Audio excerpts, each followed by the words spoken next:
Bonjour à vous, bienvenue sur cette nouvelle vidéo de l'atelier LJJ. Donc un nouveau tutoriel aujourd'hui où je vous propose de réaliser un joli col au crochet. Donc un col un petit peu différent des cols classiques que j'ai l'habitude de faire. Mais il est surtout très facile à réaliser. Donc on fait un seul rectangle, puis la manière de le coudre va déterminer sa forme. Pour le réaliser, j'ai choisi de le faire avec le même point que le bonnet que j'ai déjà réalisé sur la chaîne. Comme ça, les personnes qui veulent réaliser l'ensemble, ça va être facile pour elles. Donc le bonnet et le col. Alors dans ce tutoriel, je vais vous présenter d'abord le matériel que j'ai utilisé. Je vais prendre une petite minute pour vous présenter noir sur blanc le projet. Puis on va expliquer donc le point et les différentes étapes pour le réaliser. Alors on commence tout de suite le tutoriel. Avant cela, si vous n'êtes pas abonné à la chaîne, c'est le temps de le faire. Vous pouvez aussi venir nous voir sur le groupe Facebook et la page Instagram pour partager vos commentaires, vos suggestions et surtout les photos de vos réalisations. Alors on commence tout de suite. Alors pour réaliser votre col, vous allez choisir la laine qui vous plaît, la grosseur qui vous plaît. Donc vous pouvez tout simplement adapter le numéro de crochet à votre laine pour avoir le meilleur rendu possible. Alors pour moi, j'ai travaillé avec une laine medium 4 de grosseur moyenne. Sur la pelote, on me suggère de la travailler avec un 4.5. Alors j'ai fait des échantillons avec un 4, avec un 4.5, puis avec un 5. Et j'ai trouvé que le 4.5 aller le mieux avec cette laine. C'est la première fois que je travaille avec ce type de laine. Donc, c'était nécessaire pour moi d'essayer les différents types de crochets pour avoir le meilleur rendu possible. Alors, j'ai travaillé avec un 4.5 finalement mon col. Vous allez avoir besoin d'une aiguille à laine, d'un centimètre, puis d'une épingle ou d'un marqueur vers la fin. Et pour celles qui veulent ajouter des boutons pour la décoration, donc vous aurez besoin de 2 à 3 boutons avec bien sûr une aiguille et un fil pour les attacher. Alors c'est tout ce qu'il nous faut pour commencer le travail et on commence tout de suite. Alors le travail est tout simple, on va tout simplement faire un rectangle et la forme de notre col va venir à travers la manière de le coudre. Alors on va le coudre d'une certaine manière qui va rendre le col un petit peu différent de ce qu'on a l'habitude de faire. On va faire une chaînette tout d'abord de 40 cm qui constitue la hauteur de notre rectangle. Puis on va avancer dans les rangées tout au long du rectangle jusqu'à ce qu'on atteint 45 cm à plat. Puis si on étire notre rectangle, on peut arriver jusqu'à 53 cm. Je vous dis ce chiffre 53 cm parce que c'est le tour de tête pour une personne adulte, donc c'est très important de l'avoir en l'étirant car le col va étirer quand on va le mettre et ça va passer à travers notre tête. Ça doit absolument être égal à 53 en l'étirant pour que ça passe facilement et que ça bloque pas au niveau de la tête après les coutures. Mais à plat, donc sans l'étirer, ça mesure 45 cm. Ça dépend aussi beaucoup des laines, donc il y a des laines qui étirent plus que d'autres. Alors on va commencer tout d'abord par faire notre chaînette, puis on va expliquer le point pas à pas, puis rangée par rangée. Alors je vais travailler mon col avec le même point que j'ai utilisé pour faire mon bonnet, que j'ai présenté dans le tutoriel précédent sur la chaîne. Alors comme ça va faire un joli ensemble pour celles qui veulent faire les deux projets. Alors on va travailler le col avec le même point du bonnet. On va commencer par notre chaînette de départ qui doit mesurer 40 cm comme on a expliqué. Alors je fais pour commencer une boucle de départ, j'insère mon crochet et je vais faire ma chaînette de 40 cm, mais il y a une règle à respecter. Le point se travaille sur 3 mailles, une multiplication de 3 plus 1. Alors on va commencer par faire 3 mailles à la fois et lorsqu'on arrive à 40 cm, on va ajouter une maille seulement. Alors je vais faire 1, 2, 3, 1, 2, 3, 1, 2, 3, 1, 2, 3, 1, 2, 3, 1, 2, 3. Alors, une fois que votre chaînette arrive à 40 cm, moi, je vais garder un petit échantillon, vu que mon rectangle est déjà fait. Alors, vous arrivez à 40 cm, vous ajoutez une maille. Par la suite, on va faire une rangée de mailles serrées comme une base pour commencer. Alors, on commence dans la deuxième maille à partir de notre crochet. on pique, on fait une maille serrée. On passe à la maille suivante, on pique, on fait une maille serrée. Et on continue une maille serrée dans chaque maille jusqu'à la fin de notre rangée. Alors c'est une rangée de base. Donc pour commencer le travail, je ne vais pas commencer directement le point. Je vais faire une rangée de mailles serrées. Puis dans la deuxième rangée, je vais commencer à travailler mon point. Alors je vais terminer cette rangée et je vous retrouve par la suite pour commencer à travailler notre point. Alors une fois qu'on a terminé notre rangée de mailles serrées, j'arrive à la fin, je fais une maille en l'air et je tourne. Je vais commencer le travail directement dans la première maille de ma rangée. Alors ici, je vais piquer pour faire une maille serrée. Puis dans la même maille, je fais une demi-bride. Je fais un jeté, je pique, je tire, jeté, je passe à travers les 3 boucles sur mon crochet. Puis toujours dans la même maille, je fais une bride. Jeté, je pique toujours dans la même place, je tire, jeté, je passe à travers 2 boucles, jeté, je passe à travers 2 boucles. Alors dans la même maille, j'ai fait une maille serrée, une demi-bride, une bride. Par la suite, je vais sauter 2 mailles, 1, 2, et dans la troisième maille, je vais recommencer le même schéma. Une maille serrée pour commencer, suivie d'une demi-bride,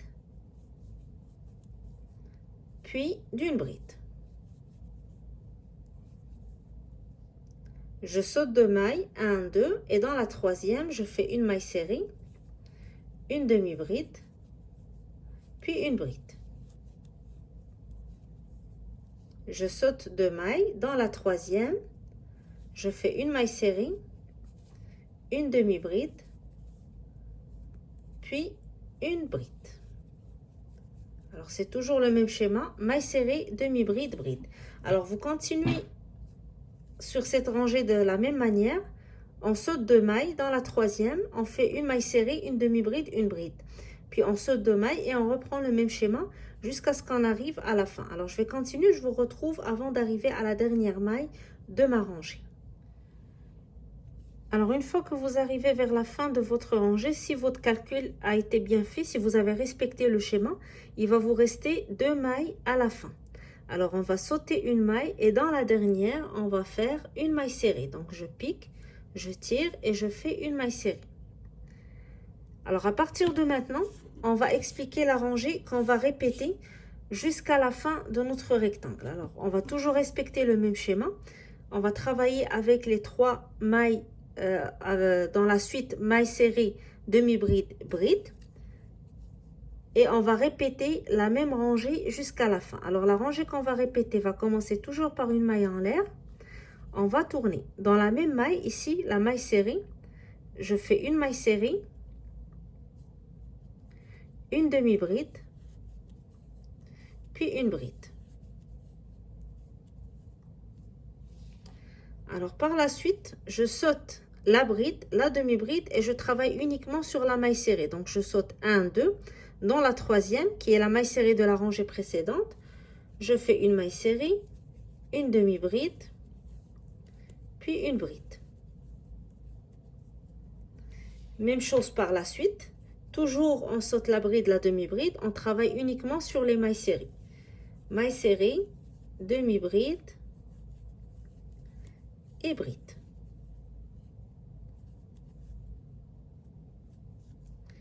Je saute les 2 mailles suivantes, la bride et la demi-bride, et je vais directement sur la maille serrée. Et je répète le même schéma. Une maille serrée, une demi-bride et une bride.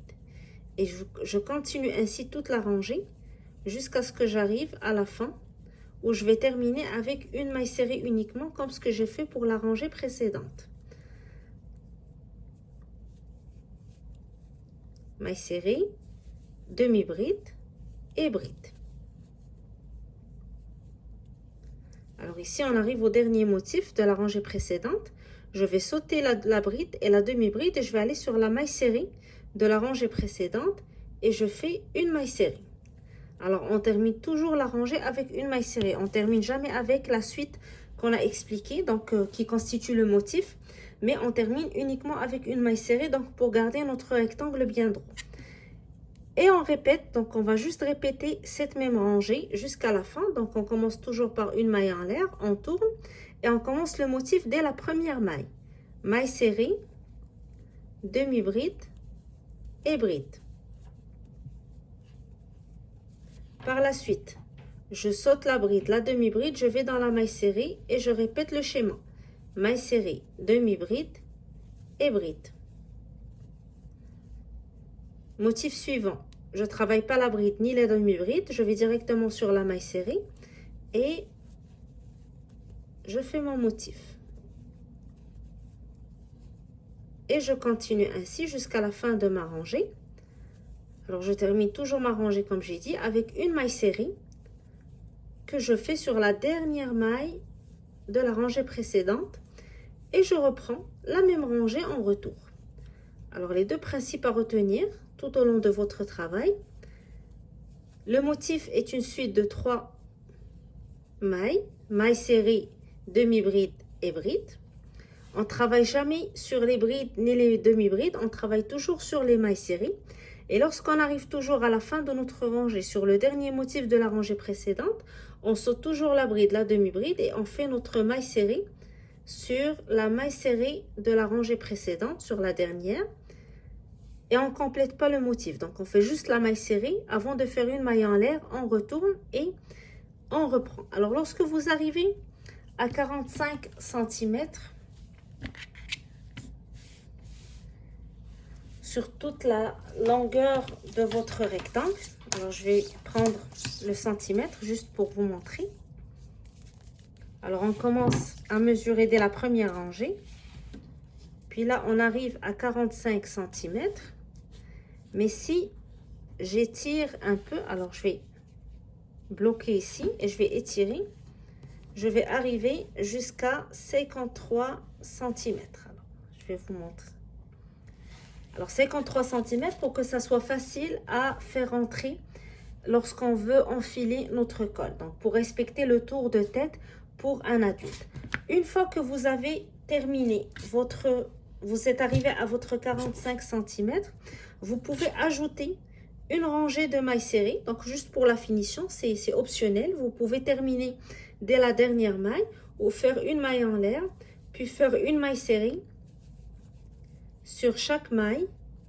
Donc là, vous travaillez les mailles serrées, les brides, les demi-brides. Vous faites une maille serrée sur chaque maille. Et arrivé à la fin, avant de couper votre fil, assurez-vous de garder une bonne longueur pour pouvoir faire la couture avec le même fil. Donc sans que vous soyez obligé à avoir un nouveau fil ou à l'accrocher pour faire vos coutures. Donc ça, c'est juste pour faciliter le travail par la suite. Alors une maille serrée sur chacune des mailles jusqu'à la dernière maille.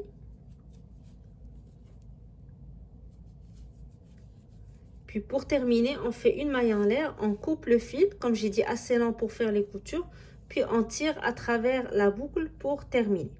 Alors une fois cette étape est faite, donc vous avez votre rectangle.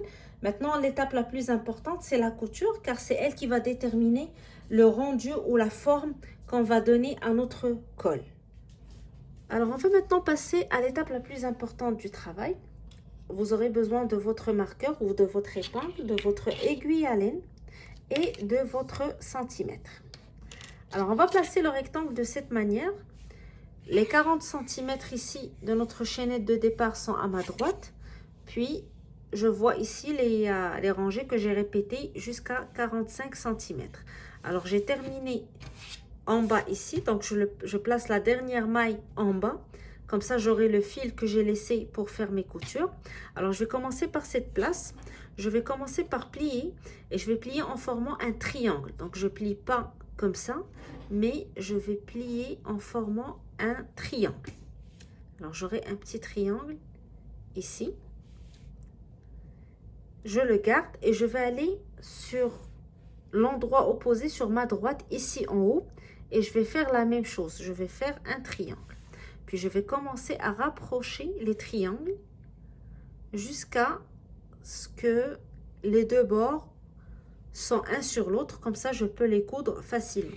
Alors avant de les coudre, je vais m'assurer de laisser 15 cm avant de commencer les coutures. Alors je vais prendre mon centimètre. Alors j'ai exactement 15 cm. Si vous n'êtes pas arrivé à 15 cm, vous allez juste ajuster les deux triangles de manière à laisser 15 cm ici. Alors et là, vous pouvez prendre votre épingle et marquer les 15 cm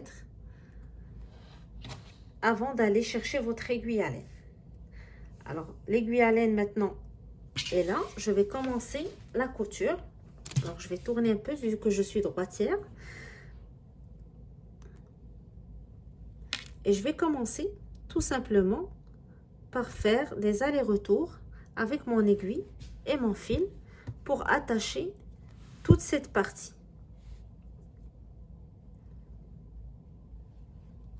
Alors comme j'ai dit, c'est cette couture, cette manière de coudre qui va déterminer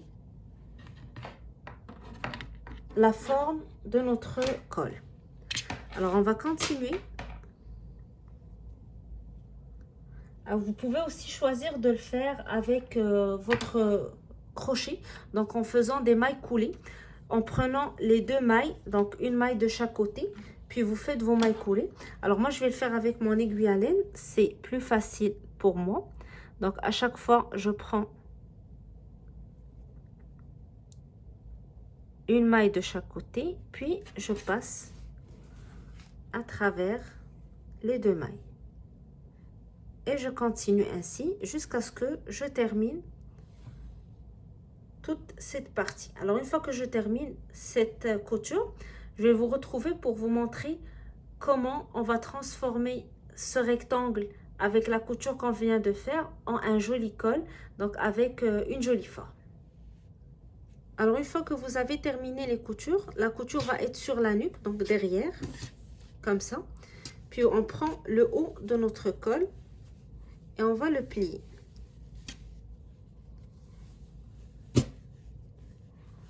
Après ça, vous allez l'insérer bien sûr. Donc ça va, vous allez insérer votre tête et l'ajuster par la suite pour voir comment vous voulez le porter. Donc vous pouvez avoir les deux triangles de cette manière ou le plier encore plus pour que ça fasse un joli petit col avec deux triangles ici. Donc des fois je choisis aussi de le porter, donc de ne pas trop le plier, donc avoir un col roulé plus petit mais avoir un triangle plus grand vers le bas. Alors par la suite vous pouvez choisir d'ajouter des boutons selon votre goût, donc surtout pour celles qui vont réaliser aussi le bonnet avec le même point que j'ai déjà présenté sur la chaîne. Alors le bonnet, on avait fait 3 boutons sur la bande. On peut garder la même thématique, donc pour avoir la même décoration. Donc garder les 3 boutons, donc les placer ici ou en haut quand vous voulez. Donc ça dépend de votre goût, ou sur l'autre partie. Donc ça dépend de votre goût, c'est juste pour donner un petit plus à votre col, donc pour le rendre plus qui va mieux avec le bonnet, surtout si vous avez réalisé l'ensemble en entier. Alors je vais prendre une tête de mousse juste pour vous montrer. Donc on va insérer le col de cette manière. Donc vous voyez, ça étire, c'est pour ça que je vous ai demandé de vous assurer que ça étire lorsque vous le mettez. Donc une fois que vous le portez, il va être de cette manière autour de votre col. Donc comme j'ai dit, vous pouvez le garder comme ça avec les deux triangles ici, ou remonter un petit peu le col, donc diminuer le col roulé pour avoir un grand triangle en bas. Donc ça dépend de votre goût. Vous allez le voir porter sur les photos, sur la vidéo, ça va vous donner une idée sur le rendu ou la forme du col. Alors c'est une autre manière de réaliser un col, c'est toujours très facile à réaliser un rectangle. Vous pouvez le faire avec ce point ou avec tout autre point que vous choisissez. Puis par la suite, c'est la manière de le coudre qui donne la forme à votre col. Et c'est un col assez chaud et différent un petit peu des cols classiques qu'on a l'habitude de faire. Alors en espérant que ça vous a plu et que ça vous donne envie de l'essayer. Donc si vous le réalisez, n'hésitez pas à partager avec nous les photos de vos réalisations sur le groupe Création Atelier LJJ sur Facebook ou sur notre page Instagram. Likez aussi la vidéo si vous aimez, partagez-la et surtout abonnez-vous à la chaîne pour continuer toujours à suivre Atelier LJJ et à voir les nouvelles vidéos qu'on met en ligne. Alors moi je vous donne rendez-vous très bientôt pour un nouveau tutoriel. Je vous souhaite un bon crochet et je vous dis à bientôt.